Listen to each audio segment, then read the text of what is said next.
इस लड़के ने अपनी ही गर्लफ्रेंड को 35 टुकड़ों में काट के एक फ्रिज के अंदर स्टोर करके रखा था एंड ये यूट्यूब और गूगल से सीख रहा था कि कैसे डेड बॉडी छुपाते हैं। आज हम इसी केस के बारे में बात करेंगे। ये है श्रद्धा वॉकर मर्डर केस। 100 क्राइम के 20 एपिसोड में तुम्हारा स्वागत है। सो देखो, हुआ ये था 2018 की बात है। मुंबई के एक नॉर्मल कॉल सेंटर या फिर कहो बीपीओ में एक लड़की काम किया करती थी जिसका नाम था श्रद्धा वॉकर एंड उस बीपीओ में ही काम करते समय उसकी मुलाकात होती है आफ्ताब आमीन नाम के एक लड़के से। दोनों मिलते हैं एंड दोनों में प्यार हो जाता है। साथ में ये लोग रहना भी शुरू कर देते हैं। सब कुछ अच्छा चल रहा था, टाइम गुजरता है एंड ये दोनों डिसाइड करते हैं दिल्ली मूव हो जाने का एंड ये लोग दिल्ली 2022 में शिफ्ट भी हो जाते हैं। दोनों साथ में लिव इन में रहने लगते हैं एंड ये लोग का जो रिलेशनशिप का ना ऑलमोस्ट 5 साल गुजर चुके थे एंड क्योंकि इतना लंबा टाइम हो गया था ना, तो श्रद्धा जो है ना वो चाहती थी कि आफ्ताब और वो शादी कर ले एंड साथ में अपना परिवार शुरू करे। पर वो जो आफ्ताब है वो अभी शादी नहीं करना चाहता था एंड इसी को लेकर के ना इन दोनों में आए दिन लड़ाइयाँ होती रहती थी एंड कभी कभी लड़ाई बहुत ज्यादा ही बढ़ जाती थी। दोनों आपस में बहस करते हैं, सुबह होके फिर नॉर्मल हो जाता सब कुछ। पर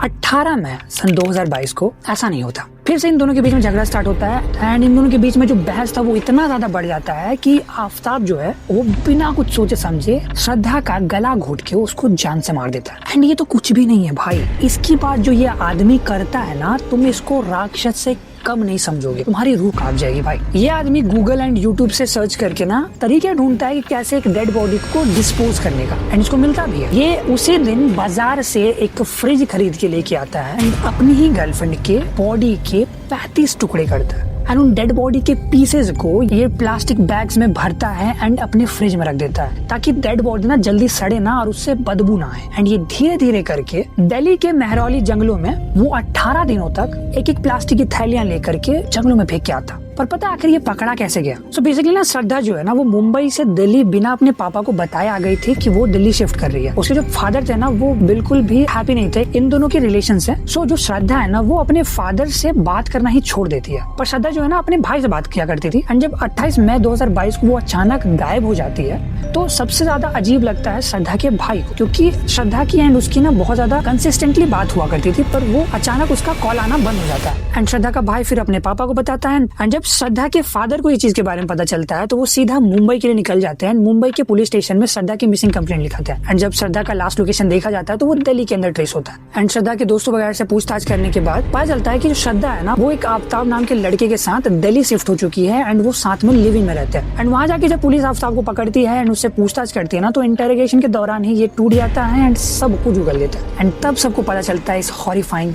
मर्डर केस के बारे में, श्रद्धा वॉकर मर्डर केस।